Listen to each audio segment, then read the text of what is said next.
Xbox changes the name of Xbox PC once again. There are issues with Bioshock. The remake looks like it's been canceled and shelved, and Bioshock 4 is having narrative issues. Battlefield 6 gives us some good information on crossplay. You're going to play with who you want to play. THQ Nordic, they had their digital showcase the other day. It was actually pretty good. I'll go over the games that were announced, and they have some more info of all the games in development, and Fortnite, Halo, crossover is coming, so we'll quickly take a look at that. But before we do get into it, if you do enjoy daily gaming news and content, please subscribe, share, like, all that great stuff to help the channel out. I do appreciate it. But for now, let's get into it.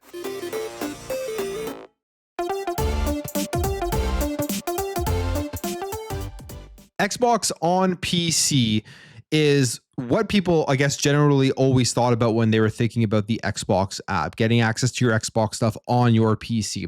A couple months ago, we saw them change the name of Xbox on PC to Xbox PC. Well, they've changed it again now, and this is an official name based off of the branding that they have been putting out with games that are coming out for Xbox, and they are calling it out actually Xbox on PC. They added the on in between the Xbox and the PC words. The branding for Xbox has always kind of been a little bit hard to fully understand, at least for some people, unless they're following everything. And the Xbox PC thing here is, I think, hinting at where they are going, where they are putting their focus. To me, when they came out with Xbox PC, it was pretty clear here that the This Is an Xbox had completely taken over, and they don't really want people to differentiate between all of the devices. They just kind of want you to look at Xbox as Xbox. No matter where you're playing it, you're playing Xbox. And I think that is the smart branding going forward for the future. But now changing to Xbox on PC, it's almost like they're coming out here and saying that you're taking your Xbox console experience onto your PC, and then that's what you're getting when you do jump in. But here is the new branding that has been spotted on games that are releasing here from Xbox. You have Grounded 2, and you can see is on the Xbox Series X and S, then Xbox on PC, Xbox Cloud, and Steam. To me, I think the smart branding here would just be Xbox Console, Xbox PC, Xbox Cloud.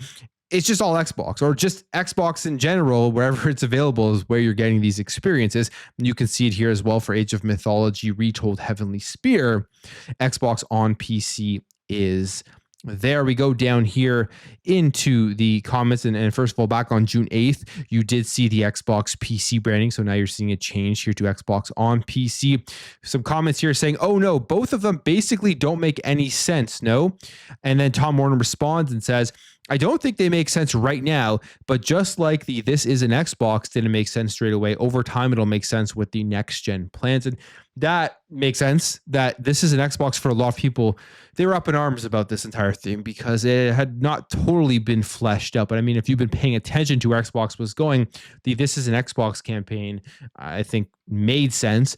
And now we are further into that campaign, and it makes even more sense as you're seeing Xbox appear pretty much everywhere, and going forward into the next gen with the handhelds and probably the multiple Xbox consoles, that This Is an Xbox thing does make sense. And the response here is, oh, I get it now. It's just like a branding now, but as far as the numbers show, they're going in the right direction, right? We go down here, and this person says Xbox as a service. And I mean, Xbox is a service with hardware that you can purchase. Person responds here and says, before was perfectly set up for Xbox console.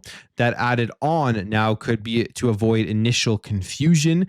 Maybe. To me, adding the on puts the emphasis back on the console as the main platform for Xbox, that they want people to think about as the main place to play, but then you also have access to Xbox in many other different places. I know it's just one word, but there is some nuanced branding here that they are doing and that they are going with, and that they continuously are changing. And I wonder what they will really land on for the foreseeable future. This person says here, isn't that basically Steam for most people then? Majority of PC gamers see Steam as their primary platform, or PC itself, and Game Pass as a testing service.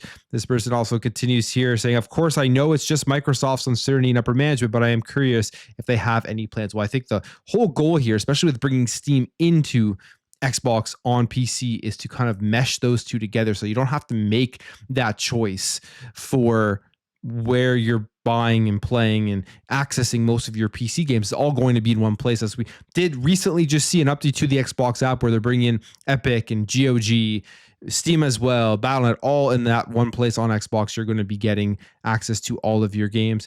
Continues here and says Xbox on PC is the branding that will be used only by Microsoft. No third party that releases games on PC will be having that also available on Xbox on PC. They all use Steam, Sony included, which is just not true. There's already multiple third parties that have released games on Xbox on PC with the Xbox Play Anywhere features, even big publishers like Square Enix. So people, I just feel like they aren't paying attention as to what really is going on. Here's a response here. Maybe from the marketing standpoint, they realize Xbox PC doesn't make sense yet. So Xbox on PC for now, it can eventually be Xbox PC. But if you do Xbox PC, would you need to eventually do Xbox console, Xbox handheld, or Xbox mobile? And that's kind of what I was thinking that they were going to be going towards in the next gen. Once the Series X and S were up, they would just call it Xbox console, and then you would just know what type of device you were playing on whenever you do play. But I think at the end of the day, everything is Xbox. Just call it Xbox.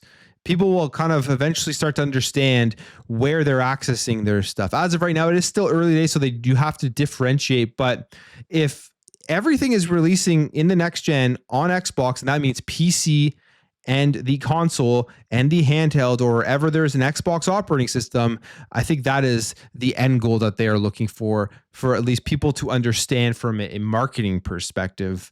And when you think about Xbox, you know, wherever that app is, you're going to get access to their game. So changing again, and we'll see if they do eventually change back. All right, let's talk Bioshock, because Bioshock, there haven't been a game from Bioshock since, I believe, Bioshock Infinite. And this is a big franchise that people really do love. So you would think they would continue to make these games on a more frequent basis, but it just has not happened here. And unfortunately, the remake of Bioshock, it looks like it has been canceled, and you're not going to be getting that one. And then even worse news, Bioshock 4 is reportedly in development hell right now. So we have this report here, and it comes via Jason Schreier, initially, who's writes for Bloomberg. And it says here, it's been claimed by a prominent reporter that a remake of the first Bioshock game, originally released in 2007, was shelved earlier this year by 2K Games. And also, they mention here in a statement on the franchise, 2K Games spokesperson has revealed to Jason Schreier, saying, "We are working hard to set Bioshock up for the best possible future. Right now, we have a good game, but we are committed to delivering a great one. We are working closely with leadership at the studio to define this path." And that is specifically here for the next Bioshock game, which would be Bioshock 4. So who knows? I mean, the report that we are getting is that the narrative has been overhauled against with development struggles, and the 2K is coming out saying they just have a good game and they're trying to make it as good as possible. So you kind of have to take whatever side you want to believe. But the reality is Bioshock has not been out for a while. I think narratives in games, it has been harder and harder for big developers and publishers to hit it out of the park on the narrative side of things. Some of the best narratives that we have seen come out, just thinking about this year, Claire, Obscure Expedition 33, the small team who they've already said they don't want to expand out their team more because they have the right amount of people to make the styles of games that they want to make. They made it in a phenomenal story. And I'm trying to think of any other games that had really, really good stories that have held me and that I will remember so far this year. And it also could be me in the way that I do play games, simply because I'm more focused on the gameplay side of things. But Bioshock needs to have a really good story, one that is memorable, that people talk about for years and years to come, because the first ones did. And that's maybe what they're looking for. They just haven't been able to hit it there. Judas, which is coming from Ken Levine, who wrote the first one, he's not there for making this next Bioshock. Maybe that is what they are missing. But I hope they get it right, because this game needs to be good for its legacy and everything. They can't screw this one up, but we will see. We'll see what happens here. All right, Battlefield 6. I can't wait to jump into the beta, and I can't wait for this game to come out. Crossplay is a big thing here when it comes to first-person shooters. If you're playing on mouse and keyboard, you have a massive advantage over people playing on the console. And some companies just don't handle this right. They put you in games with people with mouse and keyboard, and it just does not become very fun when you're just getting destroyed by people who are just have a big advantage. With a mouse, you can aim faster, you can turn faster, you're far more precise. And overall, if you're on console, you probably just want to play with console players. Well, Battlefield 6 has commented on this and how they're going to be handling crossplay, and it's good news. You're going to be able to just play with whoever you want to play on the device and system you want to play on. They say they will try to match console players with other console players. Specifically, it goes on here to say the Battlefield 6 beta starts next week, and with the trailers, presentations, leaks, and rumors, the content mill for the game is going very strong. And when it comes to the crossplay side of things, they say folks playing on console want to know if they'll be safe from the PC crowd. And according to a recent report, Electronic Arts is trying to arrange so that PC players will only match with console players if there's a need to fill holes in a lobby as a last resort. And being reported here by Charlie Intel on social media that Battlefield 6 could have matchmaking features that match console players with other console players as a priority, saying if you keep crossplay on, EA says they are working to ensure console players get matched against other console players and will only have PC players if there is a need to fill the lobbies. So that's good. It's good to hear. I mean, you don't want a dead lobby. You don't want a lobby where it's not full of players. So I can see them adding in PC players in that case, and that's, I think, okay. But the other issue is obviously the cheating side of things. I mean, we even saw the Call of Duty games that come back into Game Pass, the older ones like Call of Duty World War II. And you go on console, it's a great experience. You can play, have fun. People aren't cheating. You go on PC and there's literally people hacking your computer and taking it over. And that is a big difference here between the console and the PC experience. And you have to work, I think, much harder here to get cheaters out of lobbies when you're playing on PC. But if you're on console, you don't even have to worry about that. You're going to go in there and you know that there will not be any cheating unless there's something I don't know about. There's other ways, I'm sure, but the likelihood is far less than when you are playing on PC. All right, THQ Nordic, they had a showcase. I believe it was on Friday. And this was actually a very good showcase. I thought there's lots of great games that they announced. The smaller one, not that many people talked about it, but I think it's worth your while to go and watch all of the trailers. But here's everything announced that was at this showcase. Lots of stuff. If you've played previous games in any of these series, or if you're looking for something new, I think there will be something here for you. So the first thing, they start off with the new SpongeBob SquarePants game, Titans of the Tide. Yeah, David Hasselhoff in this trailer. It was very well done. I'm not going to lie. I want to play this game or try it out even after this trailer. I've played older SpongeBob SquarePants games just kind of for fun. They're not bad. And they do very well, I'm pretty sure, commercially because of the IP. But it was a good trailer. It really kept my attention through the entire thing. Recreation. This looks awesome. This is the Wreckfest, but it is an open world style of Wreckfest where you have all the same features, and it kind of is a mix, I think, with like Forza Horizon style in this universe. Super cool. These are very fun racing games if you played the first one. The other awesome thing here is Wreckfest 2 is also coming. They did announce this one, that they are bringing this game out. So if you like the first one, you're going to want to check out Wreckfest 2. This game here, and I forget if this game was first shown off at the Game Awards or Summer Games Fest or Xbox, or if it wasn't at all.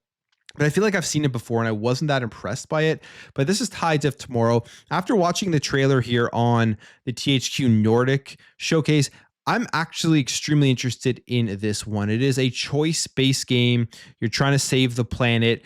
But what sets this one apart is that you get to follow different choices from other players who have already made choices. So you can see how their choices have actually affected the world that you are playing in. And I think that is extremely cool to see how people will have many, many different experiences and many different stories that they go through with this game if it lives up to the way I'm envisioning it in my mind. There is also a single player mode where you don't have to take part in that, but I think the whole draw here to Tides of Tomorrow is following other players, seeing what their choices are, maybe changing up the story to make it better than it was because of the way that they made it. So lots of cool stuff here. I think Tides of Tomorrow is going to be kind of a hidden gem, but we'll see. Hopefully it doesn't disappoint, but the trailer does look like this game is going to be pretty fun.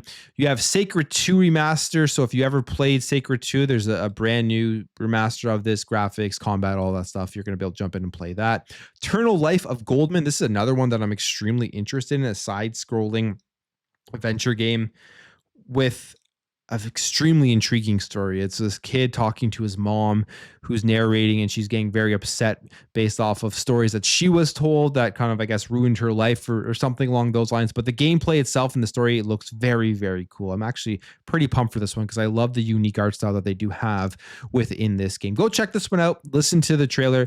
I think you'll be pretty pleasantly surprised of a game that may have not been on your radar previously. Titan Quest 2 here is coming. I believe it is in early access, or it has arrived in early access. So if you're a Titan Quest fan, you can go check that out. You got the Guild Europa 1410, which is kind of just like you build your own dynasty and everything in here. It's a PC game through and through. So if you're interested in that style of game, go check that one out. Gothic Remake is coming. If you're a fan of Gothic, you can go play that one. The whole Gothic classic games are coming out.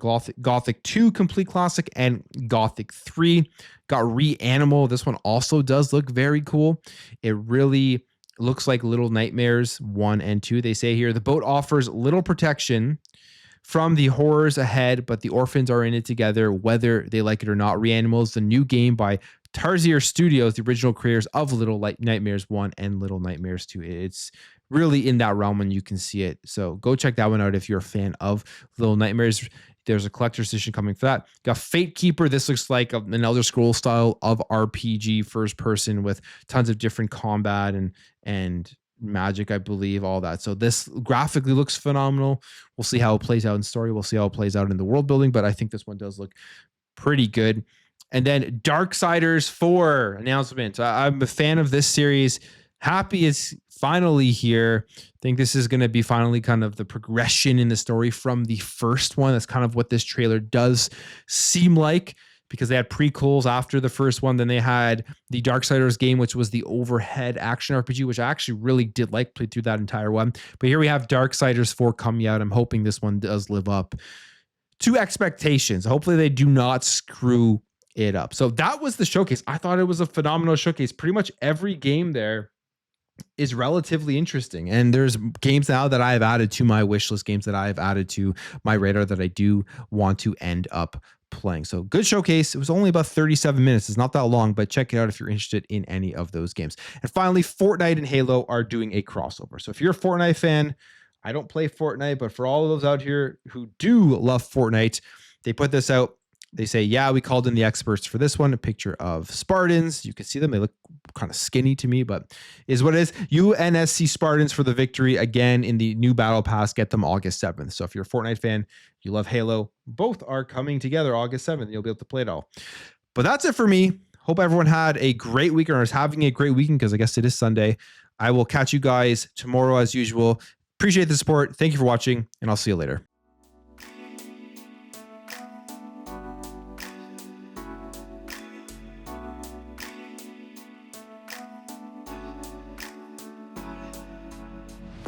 Bye.